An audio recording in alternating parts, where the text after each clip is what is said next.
Good evening friends, ओम नमः शिवाय दोस्तों ਅੱਜ ਆਪਾਂ ਉਮਾ ਸੰਹਿਤਾ ਦੇ ਸੈਕਿੰਡ ਪਾਰਟ ਦੇ ਵਿੱਚ ਮਾਤਾ ਦੇ ਅਲੱਗ-ਅਲੱਗ ਅਵਤਾਰਾਂ ਦੇ ਬਾਰੇ ਕਥਾ ਆ ਉਹਦੇ ਬਾਰੇ ਆਪਾਂ ਜਾਣਾਂਗੇ।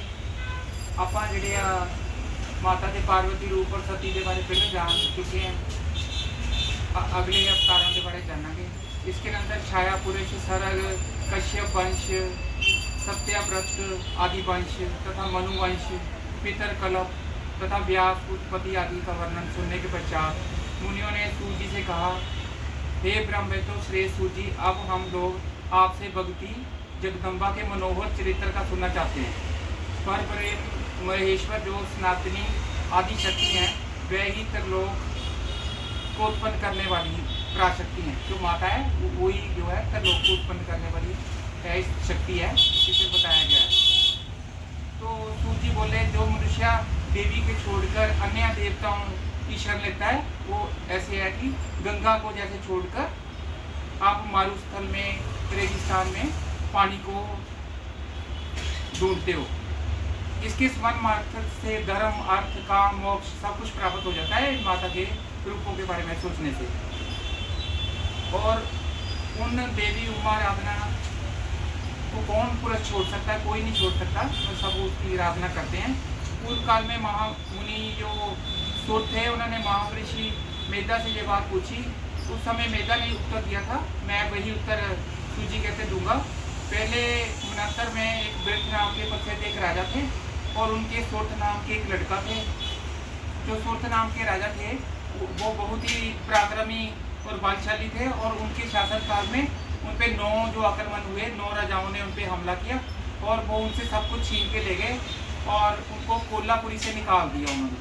तो राजा सोचे अकेले ही जो है अपने घोड़े पे सवार होके वन में चले गए। तो वहाँ पर उन्होंने श्रेष्ठ मुनि का एक आश्रम देखा। वहाँ पे वेद मंत्रों की दमनी गूंज रही थी और वहाँ जीव जंतु बड़े शांत भाव से रहते थे। वहाँ जाने पर मुनीश्वर मेधा ने उनका बहुत सत्कार किया और उन्हें भोजन वगैरह करवाया और मीठे वचन बोले। एक दिन राजा स्वस्थ चिंतित होकर विचार कर रहे थे, इतने में एक समाधि नामक वैश्य आता है। उसके जो है पुत्र और उसकी स्त्री ने जो है अपने समाधि वैश्य को घर से निकाल दिया था। तो एक दिन वो समाधि वैश्य जो है अपने परिवार का सुनहरी मोह के वश चिंतन कर रहा था। तो ये जो है राजा सुर्थ और जो है समाधि वैश्य ये मेधा जी के पास जाते हैं। तो ये दोनों मन मोह से व्याकुल ये बताते हैं। तो कहते हैं भी जो मेधा जी है वो ऋषि हैं, वो बताते हैं कि वो जो मोह है वो माता जो है खींच के मन में मोह डाल देती है और मोह से छुटकारा भी माता ही करती है। तो आप माता का अपना महामाया जो है उसकी कृपा से आप जो है आपका मोह भंग होगा और मोह दूर होगा। तो फिर ऋषि बोले, जल में निगन जुगोशर। एक बार की बात है, भगवान जो केशव हैं अपनी शेष की शैया बिछाकर योग निद्रा में शयन कर रहे थे। तो उन्हीं दिनों भगवान विष्णु के महल से 2 जो है ना दैत्य उत्पन्न होते हैं। तो उनमें से एक का नाम होता है मधु और एक का कैटव। तो उधर जो है विष्णु जी जो जल में थे उनके नाभि काल से एक ब्रह्मा जी उत्पन्न होते हैं। तो ये जो राक्षस मधु और कैटव हैं वो ब्रह्मा जी अपने उनको मार देना चाहते हैं ब्रह्मा जी को। तो उस समय उन दैत्यों को देखकर विष्णु जो शीर सागर में शयन कर रहे थे। तो इसलिए ब्रह्मा जी ने परमेश्वरी से स्तुति की। उन्होंने कहा इनके मोहित हो जाएंगे दोनों जो है मधु और कैटव और जो है वो शयन से उड़ जाएं, जो हरि हैं, श्री हरि हैं, विष्णु जी हैं। तो ये उसके लिए भक्ति करते हैं।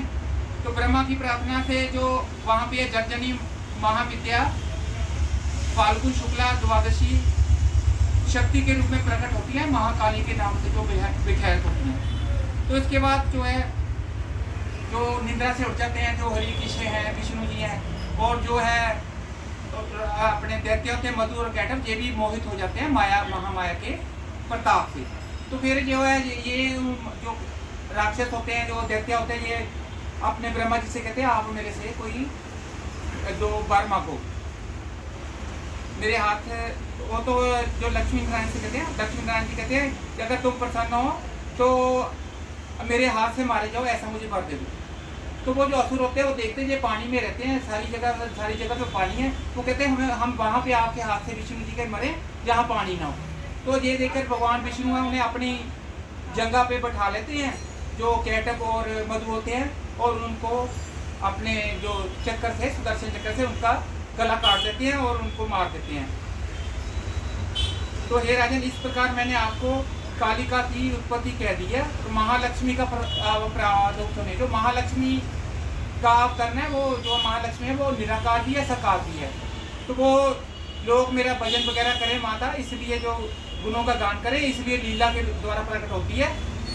तो उनके जो साकार रूप कई बार धारण कर लेती है माता, वैसे वो निराकार है। ब्रह्मादि देवता प्रार्थना प्रभु महालक्ष्मी द्वारा, वो महालक्ष्मी हमेशा असुर जिसने बहुत तंग किए था, अत्याचार कर रहा था, उसको जो है महालक्ष्मी मार देती है। तो सभी देवता उनकी स्तुति करने लगते हैं, गंधर्व गीत गाने लगते हैं और अप्सराएं डांस करने लगती हैं। तो इस प्रकार देवी महालक्ष्मी के आपको प्रादुर्भाव का प्रसंग सुना दिया गया। तो महासरस्वती का प्रगटाव तथा उनके द्वारा शंभु निशंभु आदि का वध करना। ऋषि कहते हैं, हे राजन, पूर्व समय में शंभु और निशंभु नाम के दो जो थे दैत्य थे। उन्होंने बहुत ही प्रलय मचाया हुआ था, लोगों को बहुत तंग करते थे एवं देवतागण वगैरह उनसे पीड़ित थे। तो वो जो देवगण है वो हिमालय पर्वत जाकर माता उमा का जो सत्वन करते हैं, उनकी भक्ति करते हैं। तो देवताओं की स्तुति करने से वो महागौरी जो है प्रकट होती है। वो पूछती है, भाई आप मेरा क्यों सत्वन कर रहे हो? तो इतने में जो है महागौरी का जो पाठ किया, उनकी एक कन्या प्रकट होती है। तो वो कन्या बोलती है कि इसको शुंभ और जो निशुंभ है, इन्होंने परेशान कर रखा है, ये उनसे छुटकारा पाने के लिए मेरी स्तुति कर रहे हैं। तो वो जो कन्या प्रकट होती है, वो कहती है, आप निश्चित होकर अपने घर जाइए, निवास कीजिए और मैं आपका कार्य सिद्ध करूंगी। ऐसा कहकर जो देवी आई थी वो अंतर्ध्यान हो जाती है। एक दिन जो है शंभु और निशंभु ने ना कि जो चंद और मुंड नामक सेवक थे, वो उस सुंदर कन्या को देखते हैं। तो वो जाकर वहाँ पे जाकर शंभु और निशंभु के बारे में उनको बताते हैं। तो शंभु और निशंभु कहते हैं उनसे शादी करना चाहते हैं। तो वो अपने एक असुर को वहाँ पे एक दूत को पहले भेजते हैं, सुग्रीव को। वो अपनी सारा वहाँ जाके रहता है, निशंभु और निशंभु को बताती है। तो जो महामाया है वो कन्या, वो कहती है कि पहले वो मेरे से युद्ध करें और युद्ध में मेरे से जीते तो मैं उनके साथ वर्ण करूँगी, यानी शादी करूँगी। तो वो यही जाके उनको शंभु और निशंभु को बता देते हैं। तो वो फिर वो अपने द्रुम लोचन नामक एक सेनापति को भेजते हैं। उसको कहते हैं भाई वहाँ से उनको जबरदस्ती प्रदनपूर्वक ले आओ। तो वो जहाँ जाके उनको डराते हैं, माता को कहते हैं भाई मैं तुम्हें यहाँ से लेके जाऊँगा, आप शंभु और निशंभु से शादी करिए। लेकिन माता फिर कहती है मैं जो मेरे से युद्ध करके जीतेगा उसके साथ ही मैं जाऊँगी, उससे वध करूँगी।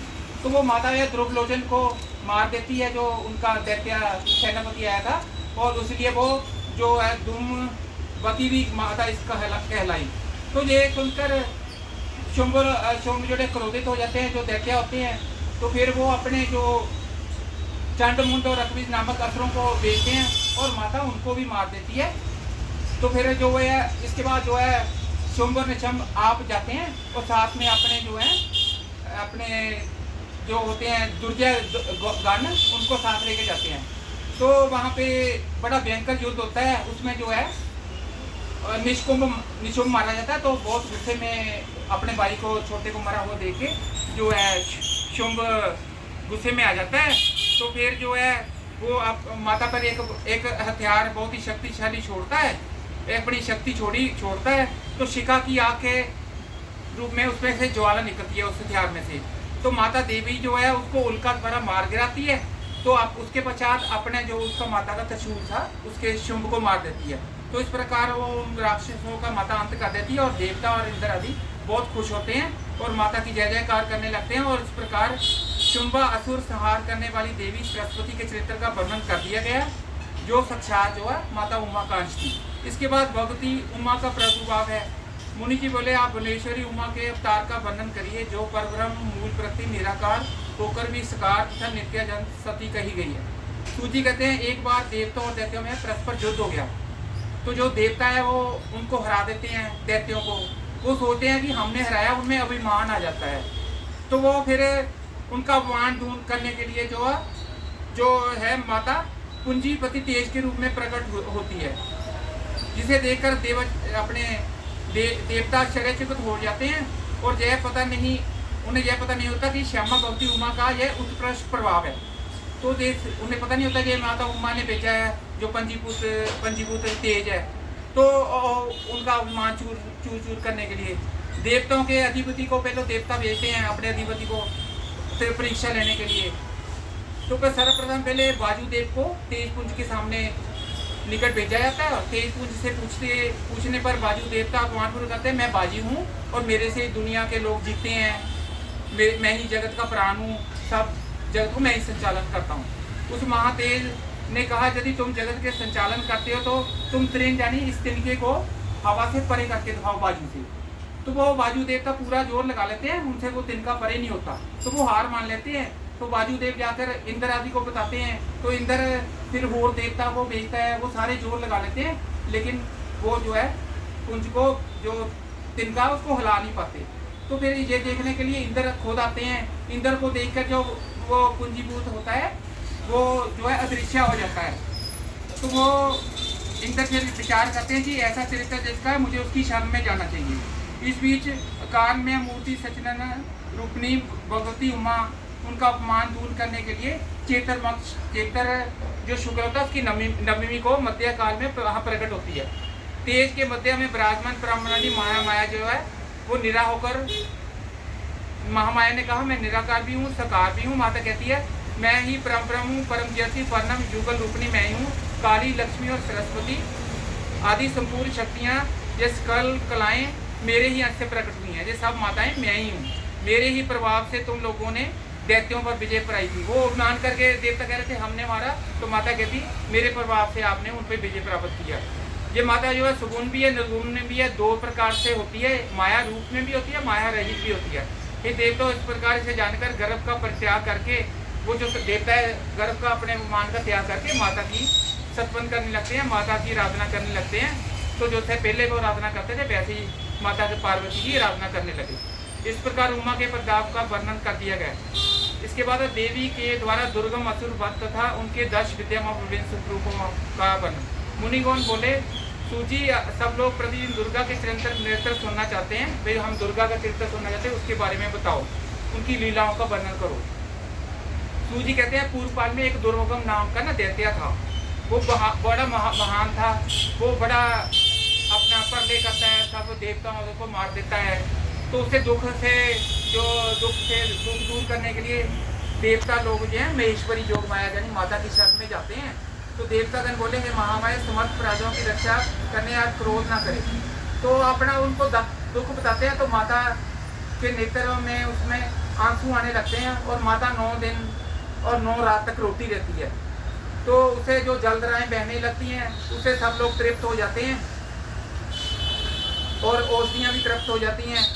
इस प्रकार बहना देवता और मनुष्य भी संतुष्ट हो जाते हैं। उस समय जो देवता लोग हैं वो जाके माता से कहते हैं अब कृपा करके दुर्गा, अब आप दुर्गा जो असुर है उसको मारिए। तो और उससे जो वो वेद छीन कर ले गया था इन देवताओं से, उसको वेदों को हमें वापस करवाइए। तो माता कहती मैं आपको वेद ला कर दूंगी, जो वेद 4 थे वो मैं ला कर दूंगी, तो आप निश्चित होकर अपने निवास स्थान में जाइए। तो इसके अंदर स्वर्ग भूलोक अंतरिक्ष कोलाहल मच जाता है। उसके सुनकर जो दैत्य है चारों ओर से देवलोक को देवपुरी को घेर लेते हैं और देवों और दैत्यों में भीषण युद्ध होता है। तो जो माता है उसमें काली तारा छिन्नमस्तिका श्री विद्या भुवनेश्वरी भैरवी बगला द्रुमा श्रीमती त्रिपुर सुंदरी तथा तांगी जय मनु रूप वाली महाविद्याएं शस्त्र युक्त प्रकट कर देती है। यानी माता जो है अपने सारे रूप जो है प्रकट कर देती है। तत्पश्चात दिव्य मूर्ति वाली असंख्य मातृकाएं भी प्रकट करती है और मातृकाओं के हथियारों में शस्त्र होते हैं, वो दुर्गम को मार देते हैं। दुर्गम जो असुर होता है वो तो वो भयंकर युद्ध के बाद देवी जो है त्रिशूल की धार से दुर्गम को मार देती है। तो इस प्रकार भगवती के दुर्गम असुर नामक दैत्य से मारकर वो चारों वेद लेकर ब्राह्मणों को देवताओं को दे देती है। तब देवलोग अंबिके का गुणगान करने लगते हैं। तो इसलिए मुनिजन आपको शताक्षी कहेंगे, क्योंकि जो माता है उसने कई नेत्रों से युक्त धारण किया था, इसलिए उसे शताक्षी कहते हैं। तो अपने शरीर में उत्पन्न हुए शाखा द्वारा अपने समस्त लोग का भरण पोषण किया है, इसलिए माता को शकंपरी भी नाम से भी कहते हैं, क्योंकि माता जो है सबका भरण पोषण करती है। आपने दुर्गम नामक दैत्यों को वध किया, जो देवता कहते हैं, इसलिए लोग आप कल्याणमयी भगवती को दुर्गा कहेंगे। आप मन वाली शरीर बहुत से बहुत कठिन है, सूर्य चंद्रमा अग्नि जो है तीनों आपके नेत्र हैं। हम आपको प्रभाव को नहीं जानते, इसलिए आपकी स्तुति करने में समर्थ हैं। तो देवी ने कहा पूर्व काल में तुम्हारी रक्षा मैंने दैत्यों को मारा है, इसलिए आगे असुरों का भी सहार करूंगी। तो माता कहती है ब्रह्म का रूप धारण करके मैं जो अरुण नामक असुर है उसका वध करूंगी। और उसके बाद जो माता कहती है कि मैं भीम यानी भीम भयंकर रूप धारण करके मैं जो बाकी असुर हैं उनको भी खा जाऊंगी, और इसलिए मेरे को भीमा देवी के नाम से जाना जाएगा। जब जब जो ये पृथ्वी पर असुर आक्रमण करेंगे और किसी को तंग करेंगे देवताओं को, तो मैं जो है उनके कल्याण के लिए अवतार लूंगी, इसमें कोई संशय नहीं है। देवी के क्रियात्मक है व्रत आदि का वर्णन। इसके बगैर सूची कहते हैं व्यास जी के द्वारा पार्वती के दयाक्त क्रिया योग सुनने की जिज्ञासा करने पर सनत कुमार ने कहा हे द्रेपम, ज्ञान योग, क्रिया योग तथा भक्ति योग यह श्री माता की उपासना के 3 मार्ग हैं। मुक्ति का प्रदान कारक योग है, और जो योग के ध्याय साधन क्रिया योग है। अविनाश मास जो होता है, अश्विनी मास होता है, उसके शुक्ल पक्ष की नवरात्र व्रत जरूर करने चाहिए।